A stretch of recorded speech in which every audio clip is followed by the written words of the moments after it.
여러분, 안녕하십니까? 바울서신의 조호영 교수입니다. 오늘은 목회 서신 중에 디도서를 살펴보도록 하겠습니다. 화면 공유를 하겠습니다.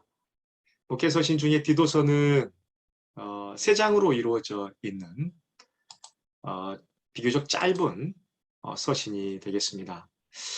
여러분, 지난 시간에 목회 서신과 관련하여서 어, 많은 학자들이 어, 차명서신이다.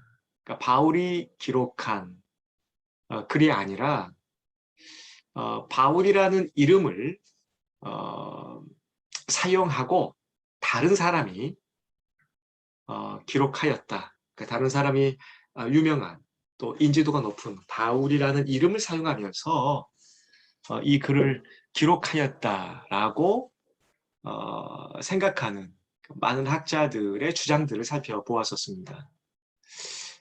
실제적으로 그렇습니다, 여러분. 그러니까 목계서신 그러면 디모데 전서, 후서, 디도서인데 이 세 개의 서신과 관련하여서 바울의 저술로 보지 않은 경향이 학자들 사이에서 아주 높습니다. 이 부분과 관련하여서 제가 좀 면밀하게 좀 생각해 볼 필요가 있습니다. 우리가 개혁주의의 입장에 있기 때문에 우리가 보수 신학을 하고 있기 때문에 무조건 바울의 작품이다라고 주장하는 것은 너무나 나이브하죠. 그 근거가 분명히 우리 안에 있어야 해요. 즉 목회 서신이 바울의 서신이라는 것을, 바울이 저술한 서신들이라는 것을 주장하기 위한 근거가 필요하다는 말입니다. 네.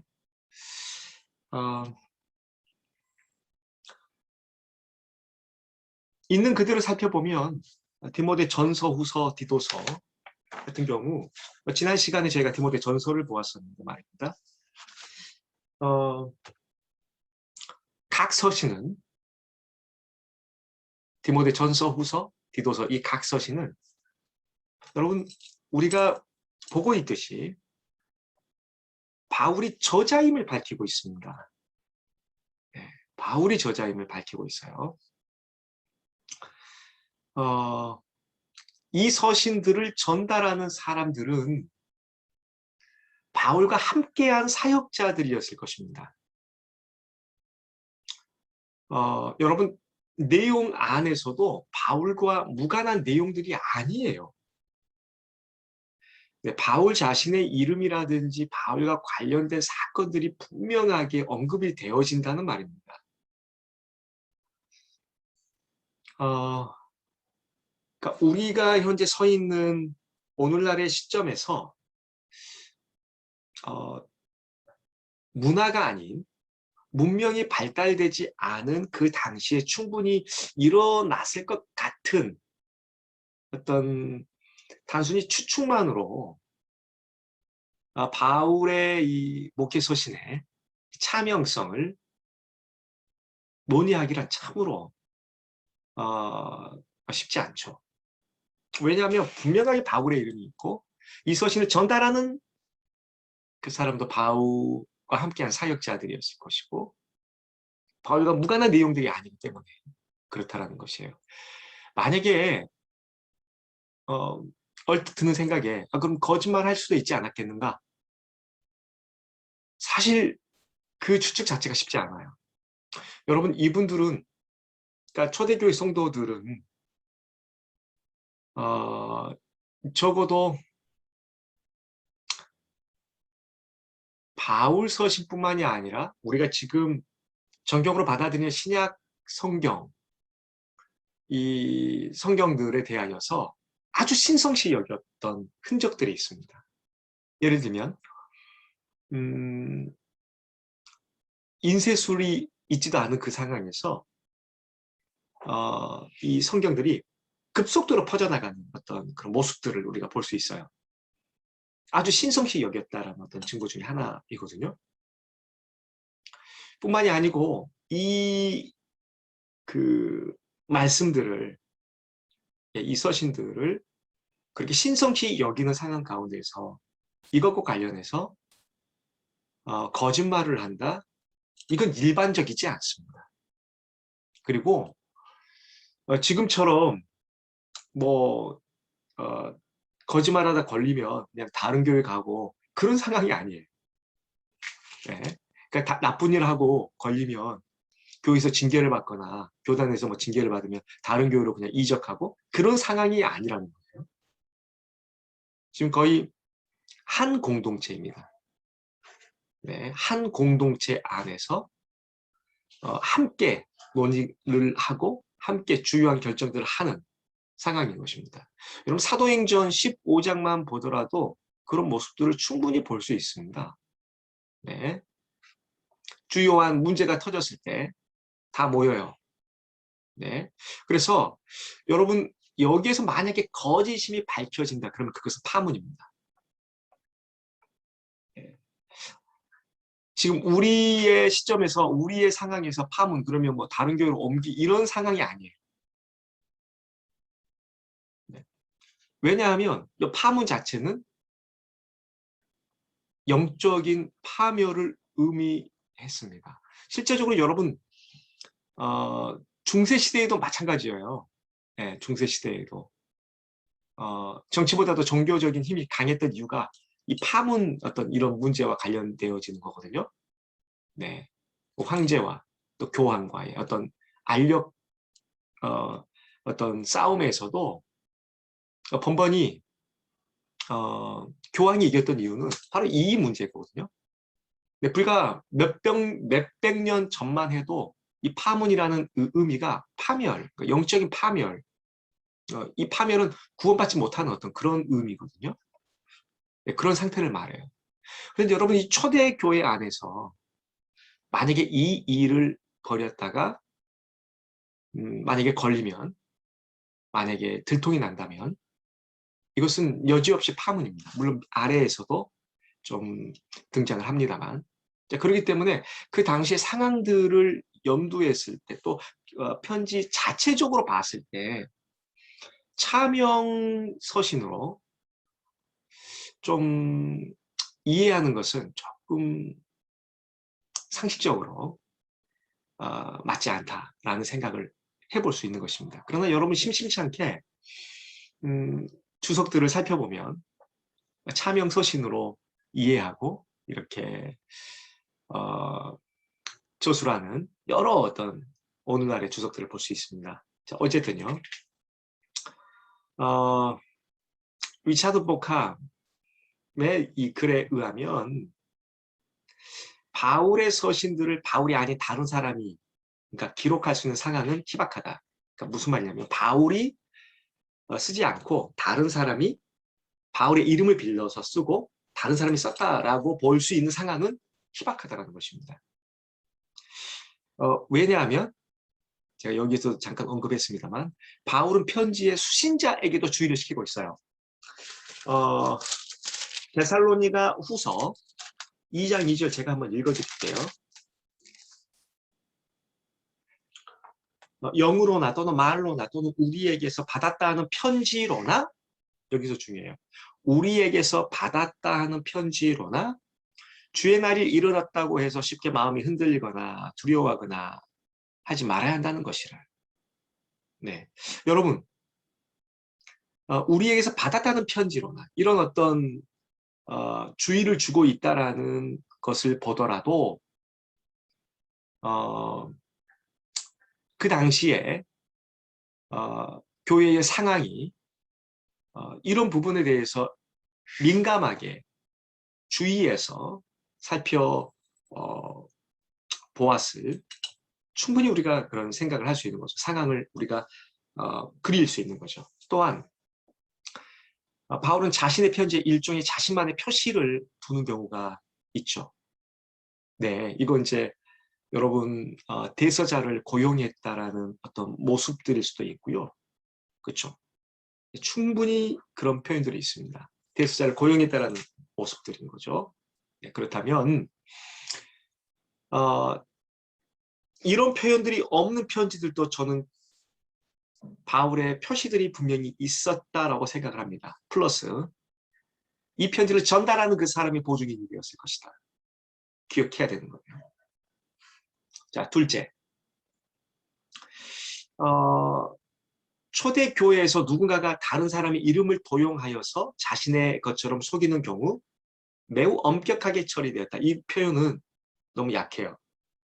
파문입니다. 파문. 네, 파멸. 구원의 상태가 있지 않은. 실제로 이 사건이 있었어요. 있었는데 다 들통이 나요. 그럼 이런 생각할 수 있죠. 그러면 들통이 안 난 편지도 있지 않을까? 그럴 수 없어요. 그럴 수 없어요. 자신의 삶의 기준으로 여기는 성경인데, 정경인데, 어떤 글인데, 그것에 대하여서 얼마나 예민한지 몰라요. 초대교회 성도들이. 자, 초기 기독교 상황이 그렇단 말입니다. 자, 2세기 말에 기록된 것으로 추정되는 3고린도 서신이 있었다. 이 서신은 바울이 고린도 교인들에게 보내는 것으로 알려졌고 실리아와 아르메니아 교회에서 소중하게 취급이 되어졌었다. 그러나 금방 차명 서신이라는 것이 드러났다. 그 서신은 더 이상 읽히지 않았어요. 그리고 이 서신의 저자는 아시아에 있는 어떤 장로였는데 바울을 너무나 존경한 나머지 이 일을 하게 되었다고 고백했고 이후에 파문당했습니다. 네, 들통이 나요. 왜냐하면 이 서신이 어디에서부터 왔고 실제로 누가 기록했는지 아주 명확하게 구분을 하고 분류를 하기 때문에 들통이 날 수밖에 없어요. 물론 여기에 이 3고린도 서신이라는 이것은 그냥 없어요. 이런 사건이 있었다는 것을 우리가 알고 있는 거예요. 네, 또한 2세기 말 안디옥 주교로 활동한 세라피온은 사도가 쓴 작품이 무엇인지 차명하여 저술된 작품이 무엇인지를 구분하였습니다. 네. 자, 그렇기 때문에 이 부분에 대하여서 초기 기독교에서 그러니까 차명 서신에 대하여서 아주 예민하게 반응하였다라는 것을 우리는 알 수 있어요. 네. 이 부분에 대하여서 여러분 바울의 차명 서신, 바울이 아닌 다른 사람이 썼을 것이다라는 이런 어떤 모습들, 어떤 생각들 상당히 역시간적인 오류를 범하는 그런 시도라고 볼 수 있겠습니다. 아시겠죠? 자, 특별히 이 차명성과 관련해서 제가 이야기를 하는 이유는 목회 서신과 관련해서 그 이야기들이 참 많기 때문에 그렇습니다. 이게 이제 학문적인 이슈입니다. 디도서를 저희가 한번 살펴보도록 하겠습니다. 디도서입니다. 네, 저희가 뭐 살펴보았었는데요. 지금 보여드리는 것은 로마에서 가택 연금이다. 네, 이것은 뭐 사도행전 28장을 배경으로 하는 어떤 그런 상황이에요. 그 이후 바울은 어떻게 되었을까라는 것이 주요한 어떤 질문이 되겠죠.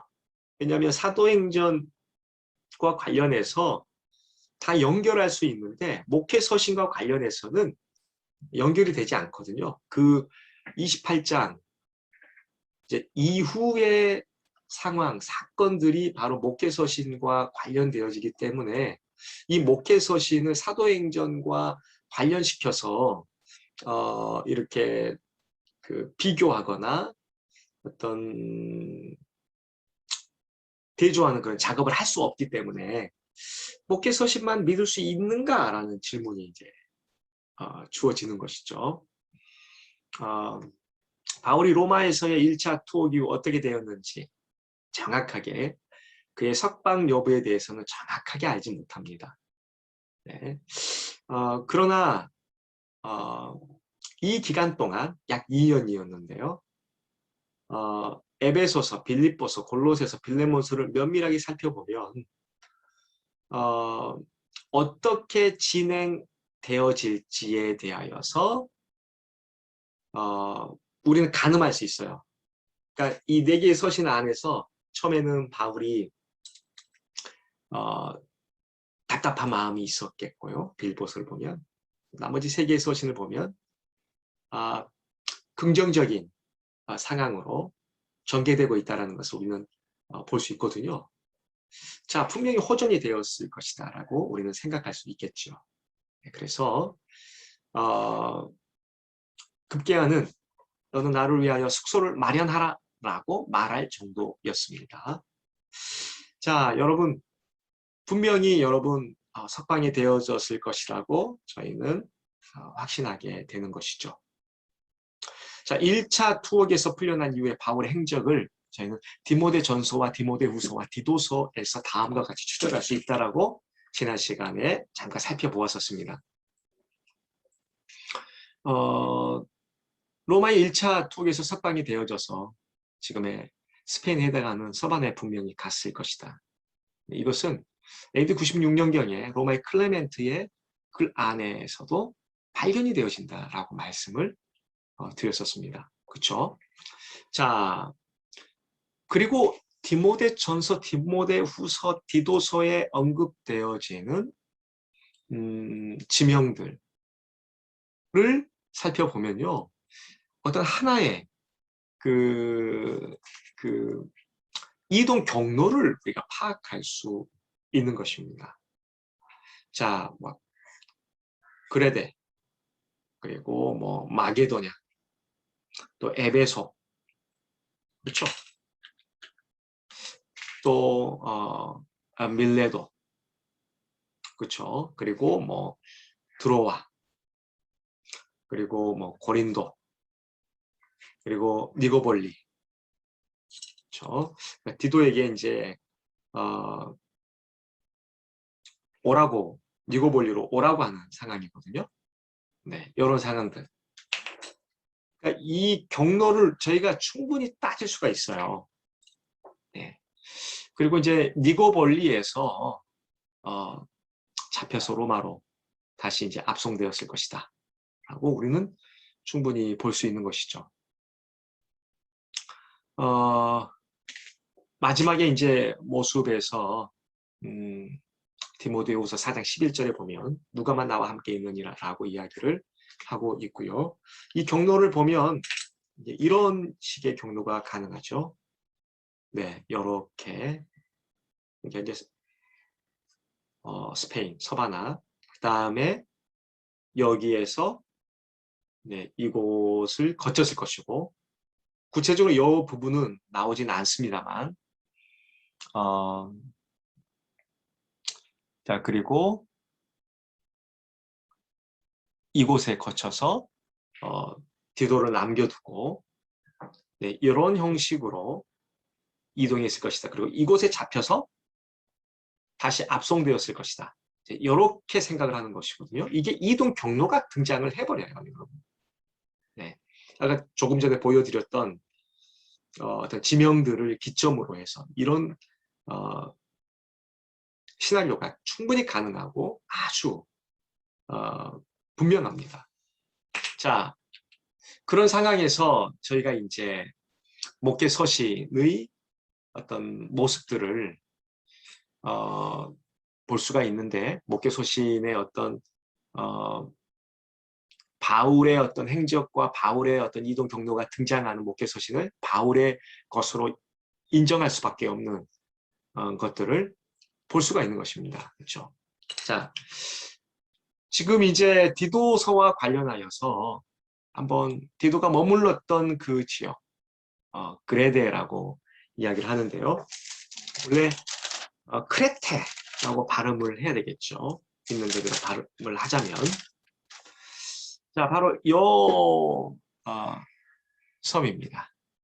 요 섬입니다.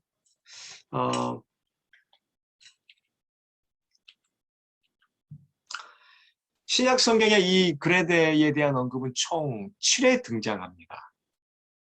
네.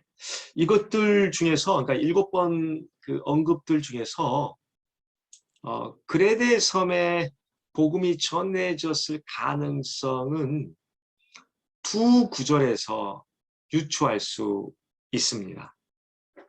사도행전 2장 11절이 먼저인데요. 복음이 그레데 섬에 전해졌을 가능성을 보여줍니다. 누가는 그레데인과 아라비아인들이라 우리가 다 우리의 각 언어로 하나님의 큰 일을 말함을 듣는도다 하고 누가가 진술을 하거든요. 2장 11절에서. 자, 이 구절은 흩어져 있는 디아스포라 유대인들이 오순절 절기에 예루살렘에 왔을 때 성령이 충만한 신자들을 만난 사건과 관련이 되어져요. 그러니까 뿔뿔이 흩어져 있는 유대인들이 그레데 섬에 이미 있었다라는 것을 보여주는 것이거든요. 자, 바울이 그곳에 가기 전에 이미 복음이 전해졌을 가능성을 시사해요. 왜냐하면 2장, 그러니까 사도행전 2장에서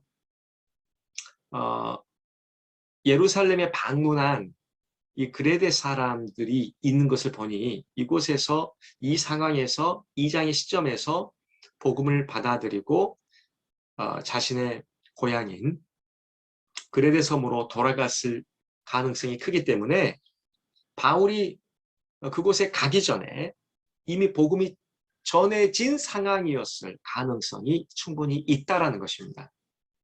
네. 자, 또한 바울이 로마의 가택 연금에서 풀려난 이후 그레데에 방문하여 복음을 전했을 가능성 역시 있어요. 네. 그러니까 크레테 섬에 분명히 들렸을 것이니까요. 자, 그곳에 디도를 그레데에 남겨두었다라는 디도서 1장 5절에 분명한 진술이 등장을 하거든요. 그레데 섬은 지중해를 향하는 대부분의 배들이 지나쳐야 하는 곳이었음이 분명해요. 네, 그렇죠. 자, 여러분, 이 그레데 섬은요, 지중해 무역의 중심지였습니다. 그리고 일찍이 문명이 발달된 상황이었음을 꼭 기억해야 돼요. 그래서 여러분, 미노스 문명, 미노아 문명, 크레타 문명 똑같은 말이에요. 어느 정도로 이 크레테 섬이 발달됐는지 한번 잠깐 화면을 공유하자면 제가 몇 개를 찾아봤거든요. 자, 여러분 위키백과에 찾아봐도요, 여러분 이 미노스 문명, 미노아 문명, 크레타 문명 똑같은 말이거든요. 네, 이런 어떤 그 문명이 어느 정도 발달됐는지가 이제 이렇게 등장을 해요. 이것보다도 여기서도 볼 수 있지만 이것보다도 네, 여기를 보면 어떤 분이 이제 미노스 문명, 미노아 똑같은 말이거든요. 이게 여러분, 네, 크레타 문명이라고 하고요. 자, 여기 보면 이 미노스 문명이 고대 그리스 청동기 문화를 지칭한 에게 문명의 하나로서 그리스 본토가 아닌 크레타 섬, 그러니까 그레데 섬에서 발생했다는 거예요. 그 문명 자체가. 그래서 그런 다음에 그 문명이 보세요, 여러분.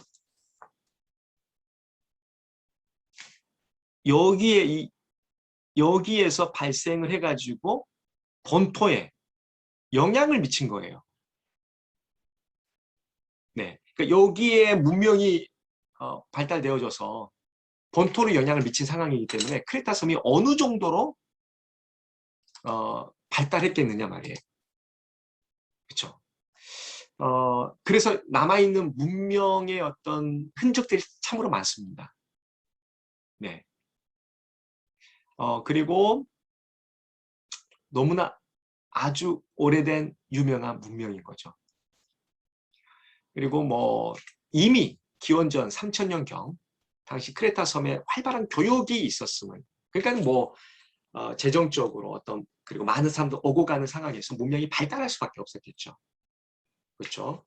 그리고 그리스 연안 수많은 섬들과 구리를 교역했고 아시아의 소규모 국가들과 주석을 교역할 정도였고요. 청동을 만드는 중요한 재료가 되는 것인데요. 그리고 경제적으로도 부강하고 경제적으로 부강하니까 당연하게 힘이 많이 있었겠죠. 네. 그래서 여러분 크레타 섬에서 발달된 이 문명은 어마어마하다라는 것을 충분히 알 수 있습니다. 보세요. 전성기 시절에는 그러니까 이 크레타 섬이 어느 정도 발달됐냐면 그리스 본토, 이탈리아, 사이프러스 그리고 이집트까지 전파되게 되면서 부의 상징과 지배의 상징으로 미노스 문명의 공예품, 귀금속들이 발견되어집니다. 그리고 여러분 문자 체계가 또 발견되어지거든요. 네, 엄청난 문명의 모습들이 발견이 되어지고요. 또 거대한 궁궐도 지었고 또 벽화도 새겨놓기도 하고 이런 것들이 발견이 되어지는 거예요. 네, 그렇죠. 그러니까 지금 이곳에 디도가 남겨져서 사역을 해야 되는 상황임을 여러분 기억해야 됩니다. 디도는 누구인가? 디도는 바울과 함께 예루살렘에 동행하였던 인물입니다. 네, 디도는 바울의 주요한 동역자 중 한 명이었습니다. 네, 그리고 고린도 교회에 파송되어서 일들을 잘 처리하고 인도하였던 인물이고요.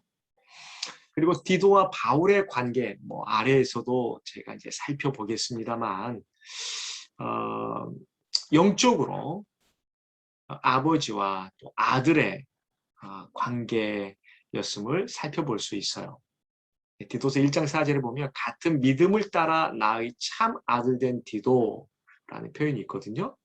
그만큼 바울의 입장에서 디도는 동역자일 뿐만이 아니라 바울이 디도에게 영적으로 어떤 영향을 주는 또 인도하는 그런 그 영적으로 아버지의 모습을 가지고 있었음을 충분히 살펴볼 수 있습니다. 바울이 두 번째 로마 투옥이 있었을 때 디도는 달마디아에 있었다라고 디모데후서 4장 10절에 이제 등장을 하고 있고요.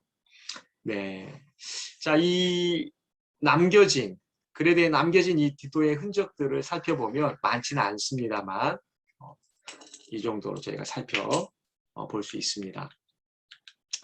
자, 디도와 글에 대의 상황을 한번 살펴보면요.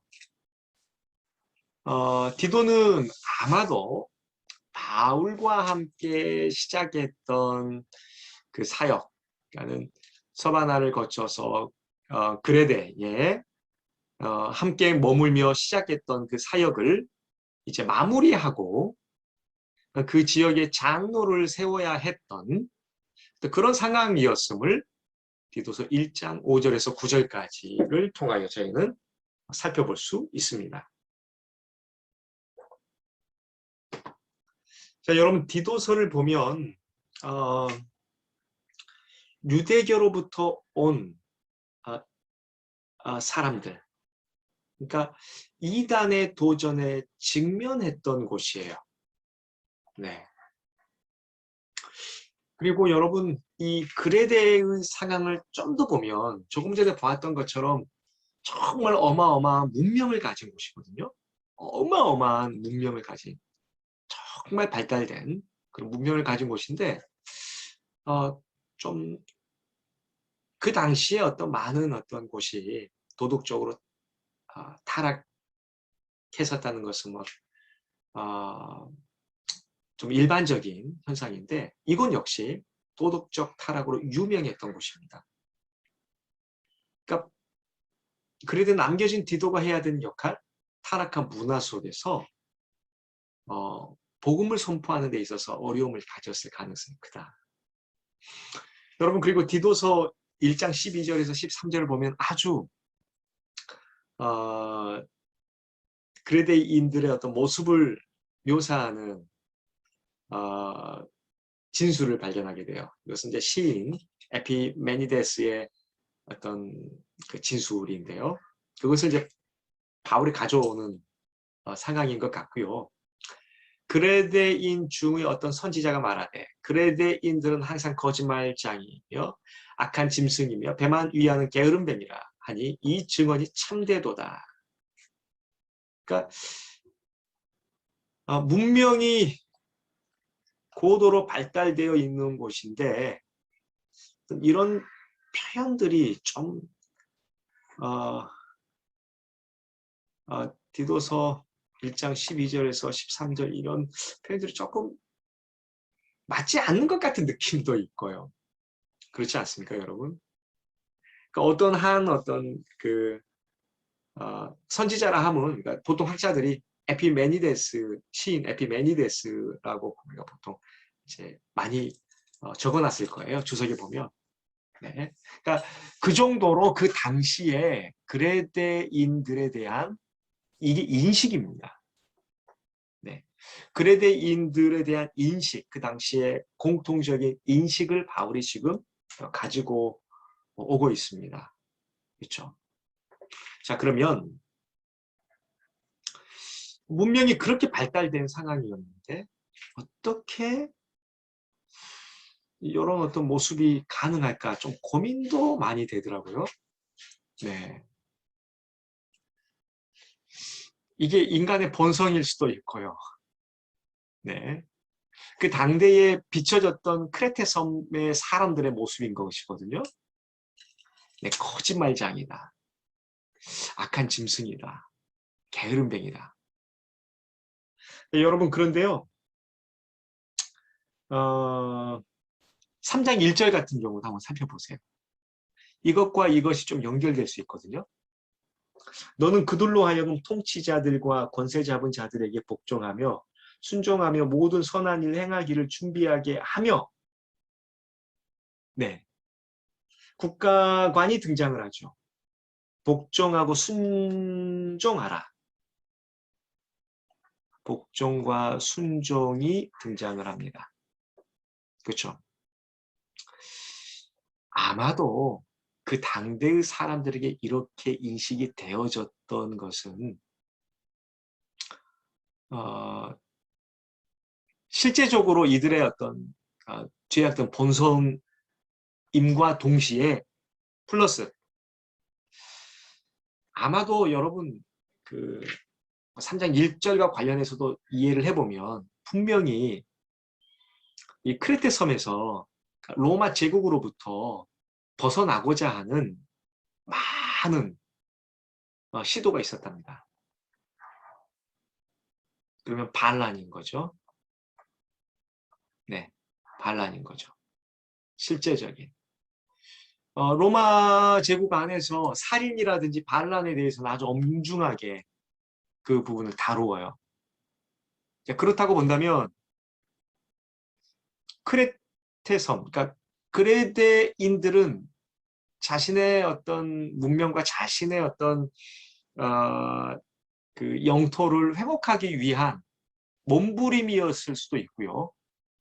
제국의 차원에서 또 로마 제국에 속해 있는 순응하는 사람들의 입장에서 그러니까 로마 제국의 어떤 상황에서 본다고 한다면 그들의 모습은 반란 정도로 보여질 수 있는 것이죠. 네. 그렇기 때문에 그것과 관련해서 1장 12절과 13절을 본다면 네, 충분히 이들의 모습은 좀 거칠었을 가능성도 커요. 네, 거칠고 어떤 그 로마 제국과 관련하여서 어떤 의무들을 하지 않았을 가능성이 크기 때문에